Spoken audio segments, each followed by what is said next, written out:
And yes, this is Read It or Skip It. Welcome, deep divers, to another journey right into the heart of a story. Great to be here. So today, we're getting to grips with a book that's really been making waves. One Golden Summer by Carley Fortune. People are calling it, maybe the quintessential summer read. That's a big claim. It is, and that's the big question we're tackling today, the real read it or skip it moment. What is it that makes a story that feels, well, kind of formulaic, actually so captivating, so perfect for those, warm, lazy days? Yeah, that's the puzzle, right? Formulaic, but still hooks you. Exactly. We all know that feeling. Sun's out, maybe it's too hot to think too hard, and you just crave that specific kind of escape. Not the time for a dense historical epic, maybe. Right. Something lighter, yeah, but still compelling. That's the sweet spot. So if you're looking for your next perfect book, or maybe you're just curious about how authors actually craft that compelling summer experience, well, you're in the right place. Because it's not always straightforward. No. We're going to explore how a book can meet your expectations, but also kind of surprise you, even when those expectations seem a bit contradictory. Okay, let's dive in. Okay, let's break this down. Our reviewer, they picked up One Golden Summer with some very specific desires. First off, the weather was just screaming for a light, relaxing summer read. Totally get that. Something breezy. Yeah, something you can just get lost in without, maximum brain power. And here's where it gets interesting. While wanting that chill vibe, the reviewer also knew Carley Fortune's other books. Like Every Summer After. Yeah. Exactly. And those often go a bit deeper, emotionally speaking. So there was this other expectation, maybe for a bit more substance, not just, surface level fluff. Right, so a potential clash there. Lightness versus depth. It's an intriguing tension, isn't it? Wanting that easy escape and something with some real emotional weight. How does an author even navigate that? Seems tricky. Well, what's truly fascinating here is precisely how Fortune seems to pull off that balancing act. It's quite skillful, actually. Okay. How so? She doesn't just give you the light, chill read. She manages to ground that classic summer romance vibe with some genuine internal struggles for the main character, Alice. Okay, so it's anchored. Yeah, anchored. Fortune does this by making sure Alice's personal journey, her sort of quest for self-discovery, finding her own agency, feels really authentic.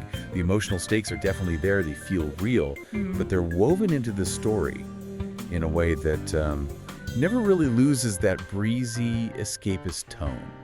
Yeah. Gotcha. It doesn't get bogged down. Exactly. It's maybe like a good cocktail. It's light and refreshing on the surface, right? But then there's this surprising little kick underneath that leaves an impression. I like that. Surprising kick. That elevates the whole beach read idea, doesn't it? Shows that escapism doesn't have to mean shallow. Precisely. Can still have weight. So the skill is finding that sweet spot.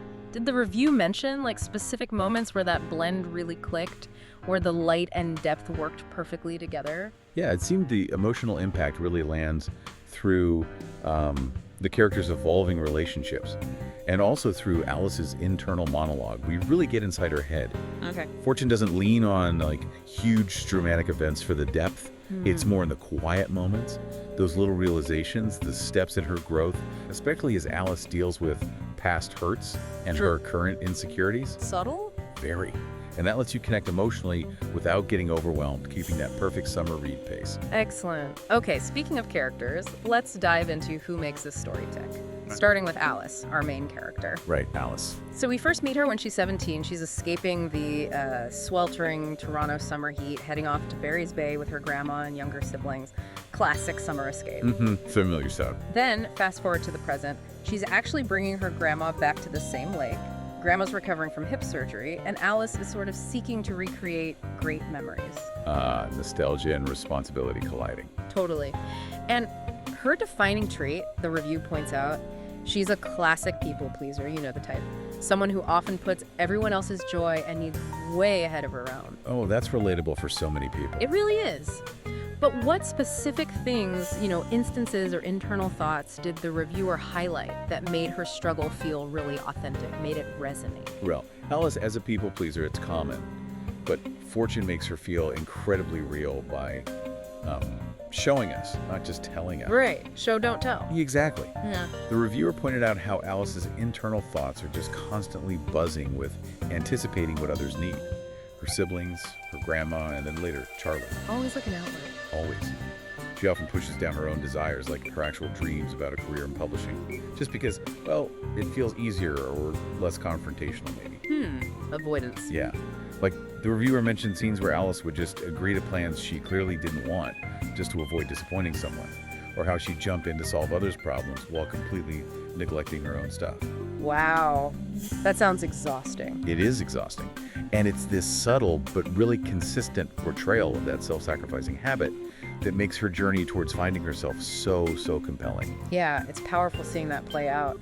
So, okay, how does a character so focused on everyone else find her own voice? That journey of self-discovery sounds like the real core here. It absolutely is. It's the emotional engine of the whole novel. Yeah. And the process, her finding her way back to herself, learning to stand up for what she actually wants, it isn't sudden. No magic switch. Gradual, then. Very gradual. It unfolds slowly, often sparked by her interactions with Charlie, actually. And also just the introspection that happens when you return to a place filled with all those formative memories. Ah, the setting plays a role, too. Big time. Fortune uses Barry's Bay, this place of, like, ultimate youthful freedom for Alice to contrast sharply with her adult self, who feels kind of bound by obligation. That makes sense. The contrast forces her to look at things differently. Exactly. It subtly pushes Alice to reevaluate her choices and maybe reclaim some of that 17-year-old's, zest for life. She slowly transforms from someone just reacting to others' needs into someone actively trying to define her own happiness. That sounds like a really satisfying arc to read. It is. Okay, and then there's Charlie, our other main player. Now, he's not totally new if you've read Fortune's other books. Right, he's popped up before. Yeah, briefly in Every Summer After. He's Sam's older brother. And apparently, Alice herself had a quick encounter with him in Meet Me at the Lake, though the reviewer humorously admitted they couldn't quite place that memory. Happens to the best of us. As to his mystique, maybe. Totally. Makes him more of a mystery. And speaking of mystery, the reviewer initially found his whole clown and flirt persona a bit annoying. Oh, interesting. Not instant charm. Not exactly. Which, sometimes those types in real life, the overly jokey ones, can actually be the most guarded, right? That's a really good point. The humor is a shield. Yeah. Did the reviewer mention any specific moments where Charlie's facade kind of cracked? Where we got a glimpse of the real person hiding under all the jokes? Oh, absolutely. And that's a keen observation. Yeah. The reviewer definitely highlighted that aspect. Charlie's initial persona, that clown and flirt thing, it's actually a really clever narrative device. How so? It's less about him being genuinely annoying, perhaps, and more about him using that humor and charm as, a shield, a defense mechanism. Okay. And Fortune doesn't just give us this abrupt reveal like, surprise, he's deep. Instead, she uses Alice's single point of view really effectively. We see him through her eyes. Right, we only know what Alice knows or notices. Exactly. Through her subtle observations and some carefully placed flashbacks, we start to peel back Charlie's layers. We see these glimpses of someone deeper, more thoughtful, even kind of vulnerable underneath. How do we see that? Through his actions? Yeah, through his quiet actions, how attentive he actually is to Alice, underneath the banter. And eventually he does open up a bit about his own past struggles.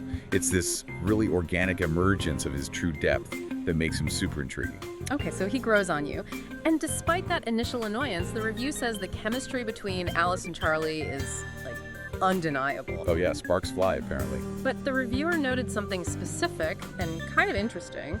He brings out the best in Alice, but it's maybe less visible the other way around. Yeah. What was the take on that dynamic? Yeah, it's a fascinating little asymmetry, isn't it? And it really speaks to the power of well-written characters, I think. How do you mean? Well, Charlie definitely acts as a catalyst for Alice's growth. He challenges her people-pleasing ways, encourages her to go after her own desires. Big impact there. Right. But his own struggles, they seem to be handled more internally or through his backstory reveal. The reviewer felt that while Alice clearly impacts Charlie emotionally, helps him confront his own stuff, her influence on his explicit character development isn't quite as overtly shown on the page, at least not from Alice's limited perspective. We don't see his internal shifts as clearly as hers. So it's maybe less a flaw and more about the narrative focus being squarely on Alice. Exactly. That seems to be the interpretation. And this kind of dynamic, where one character really pushes the other's growth, it elevates the storytelling. It shows how strong character connections can absolutely carry a story, even if their visible journeys aren't perfectly symmetrical. That makes a lot of sense. Okay, so we've got Alice's journey, Charlie's hitting depths, clearly key to the book's appeal. But beyond who they are, the real magic is often in how the story's told, right? Definitely. The writing itself. So let's pivot to Carley Fortune's writing style, because that seems crucial for the whole immersive summer experience. What really stood out in the review about her craft? The reviewer was consistently praising Fortune's writing for just how immediately appealing it is. It really does draw you in, like right from page one. Effortless reading. Seems like it. And what's particularly masterful, and maybe easy to overlook, is how she handles that single point of view narration. It's all through Alice's eyes. Right, no head hopping. No. And you'd think focusing only on Alice might lend her understanding of Charlie, right? Yeah, potentially. But Fortune is really clever. She uses Alice's internal thoughts, her direct observations, her interpretations of him, to build Charlie's character effectively through her lens. We get this really intimate understanding of their dynamic, what draws them together without needing, clunky exposition or switching perspectives. So it feels more personal, more immersive because we're right there with Alice. Exactly, you're experiencing everything alongside her. It creates a really strong connection. And the review mentioned something about the pacing, too, being quick. Absolutely. The short chapters and the very accessible language contribute hugely to the book feeling fast-paced. It just flies by. Perfect for a summer read, then. Don't want to get bogged down. Right. Fortune's prose is described as clear, evocative, but not overly complex. So it's incredibly easy to just sink into the story without much mental heavy lifting. It's a smart design choice. It supports that light, chill read vibe, but still manages to deliver the emotional punch we talked about. Okay, so we've pretty much established the book is very character-driven. The reviewer wasn't surprised by that, given Fortune's track record. Nope, seems to be your signature. And Alice's central plot, it's not about some grand adventure, is it? It's more about her personal desire, wanting that one golden summer, like when she was 17. Right, that internal quest. And more deeply, it's about her finally learning to live for herself, not for everyone else. How does that personal quest really fuel her development through the story? Oh, it's the engine. Totally. Alice is yearning for that golden summer. It's not just simple nostalgia, it's deeper.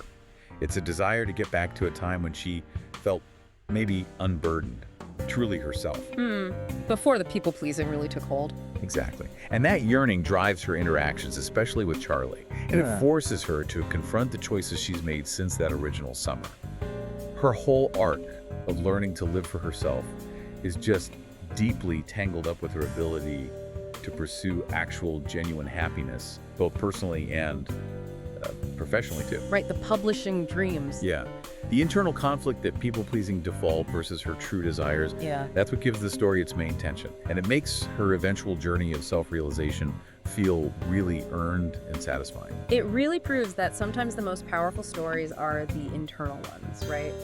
Focused on growth and self-acceptance, even within a familiar setting. Couldn't agree more. Okay, and speaking of familiar, we gotta address the formulaic thing head on. The review acknowledges it, which is good. No pretending it's reinventing the wheel. Yeah, honesty is good. But here's the kicker. The reviewer was still pleasantly surprised by plot twists they didn't see coming. Now, how does that work? How can a book feel so comforting and familiar, structure-wise, but still hit you with unexpected moments? Yeah, that's the real genius of Fortune's approach, it seems. Yeah. When we say formulaic, we basically mean it uses established tropes, right? Familiar arcs you see in romance or summer reads. The second chance romance, return to childhood spot. Exactly. The return to Barry's Bay, maybe the girl next door kind of dynamic evolving. Fortune uses these familiar structures almost like scaffolding. They set reader expectations, create a comforting framework. Okay, so you feel like you know where you are. Right. But within that familiar frame, she introduces these character-driven dilemmas and emotional reveals that feel earned, but genuinely unexpected. The twists aren't like crazy plot contrivances. Not aliens landing in Barry's Bay. No, not that kind of twist. Yeah. They're often more subtle shifts in perspective, or maybe revelations about the character's pasts, or even surprising decisions Alice makes about her future. Things that feel right for her journey, even if you didn't quite predict them. Okay, so it's unexpected within the character's logic. Precisely. It's a believable surprise. It's like comfort food, but with a secret ingredient that just elevates the whole thing. That's a great way to put it. And the strong characters, Alice and Charlie, they're what truly elevate this familiar structure. You end up caring less about what happens in the big picture and much more about how it affects them. Makes the predictable parts feel reassuring, maybe? Not boring. Exactly. Yeah. Like a comforting backdrop rather than a limitation. Oh, and for fans of her other books, the reviewer also really enjoyed the fun return of Sam and Percy as side characters. Ah, from Every Summer After. Nice little crossover. Yeah, it adds this nice layer of continuity, some warmth, deepens that sense of community in Barry's Bay, makes it feel like a real place. Okay, so bringing it all together, what does this all mean for you, the listener, considering whether to read it or skip it? What are the main takeaways from this deep dive into One Golden Summer? Well, summing it up, It sounds like it's definitely a fast-paced read, really immersive in that summer feeling. But crucially, it has interesting, evolving characters that add a surprising amount of depth to what could, on the surface, seem like just a light story. absolutely. I think this deep dive really confirms that One Golden Summer nails that specific need for a perfect warm weather read. And it proves that formulaic doesn't automatically mean boring. Not at all. Especially with those surprises. Especially not when an author skillfully weaves in those genuine surprises and, most importantly, puts strong character growth right at the heart of it. It's really a story about personal discovery, finding yourself just wrapped up in the warmth and, yes, the romance of summer. So it offers more than just fleeting entertainment. Definitely. It feels like a testament to how even familiar kinds of stories can offer real insights when the characters feel real and their journeys resonate with you. Makes perfect sense. Okay, so for our final thought, something for you to mull over. What does it truly mean to have one golden summer in your own life? Is it about nostalgia or is it about transformation? Good question. And thinking about stories, what kind of character transformation might you want to experience or maybe witness in a book? That journey towards finally living for yourself, like Alice aims to. Yeah, what resonates with you personally? And maybe think about other seemingly simple stories you've encountered. Have any of them held unexpected depths, those character transformations that are worth a real deep dive? Perhaps it's time to revisit some of those comfort reads on your shelf and see what hidden gems you might find this time around. Always worth a second look. Thank you so much for joining us on this deep dive. And yes, this is Read It or Skip It.